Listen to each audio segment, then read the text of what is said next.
Halo, assalamualaikum warahmatullahi wabarakatuh.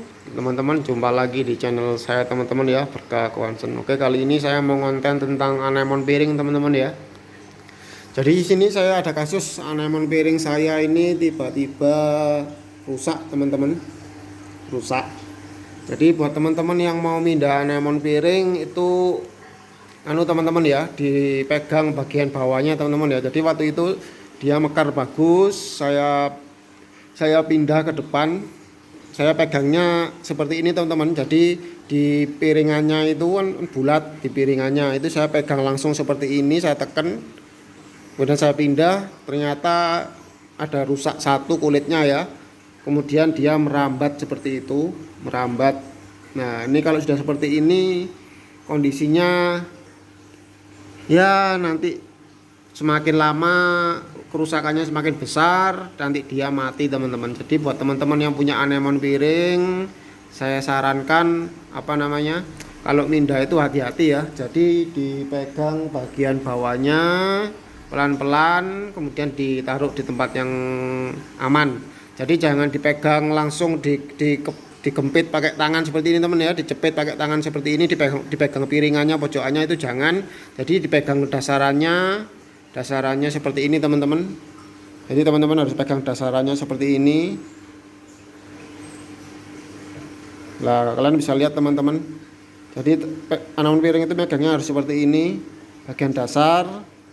Nah ini kalian bisa lihat bagian yang saya pegang itu sudah rusak, ini sudah rusak, kemudian ini juga sudah rusak. Meskipun dia ini sehat, tapi kalau sudah seperti ini nggak bisa selamat teman-teman ya.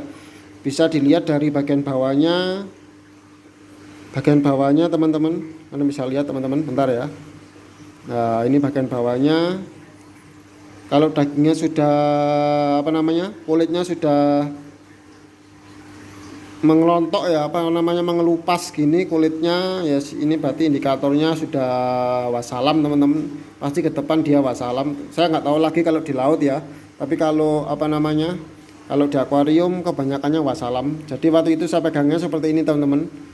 Lah pegangnya saya seperti ini, posisi mekar besar saya pegang seperti ini, kemudian dia luka, akhirnya mau mati teman-teman ya. Jadi sayang, jadi ini sebuah kerugian di toko saya teman-teman ya. Tapi paling enggak ini saya kasih ilmu buat teman-teman, kalau megang pastikan bagian bawahnya pelan-pelan seperti ini, pelan-pelan.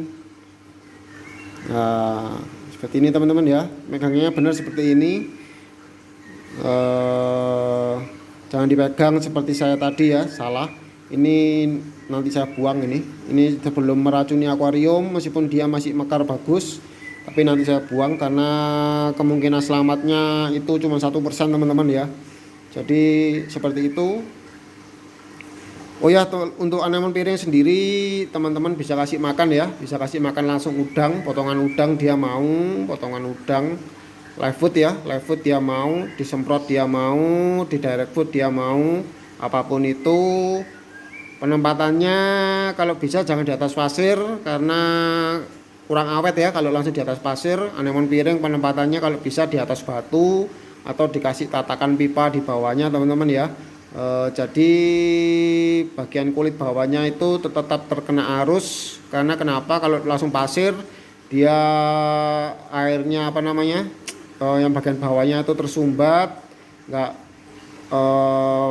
pengaliran airnya dia tersumbat di bagian bawah kan, karena dia cekung teman-teman ya, dia cekung, jadi akhirnya dia jadi membusuk di situ, mulai merambat sampai ke atas, akhirnya mati. Jadi itu pengalaman saya, kalau handle anemon piring wajib dikasih pipa di akuarium jualan ya. Kalau dia akuariumnya customer, saya taruh di atas karang ya, di atas karang atau batu, itu lebih awet. Oke teman-teman, semoga ada ilmu di sini. Saya undur diri dulu. Wassalamualaikum warahmatullahi wabarakatuh. Bye bye.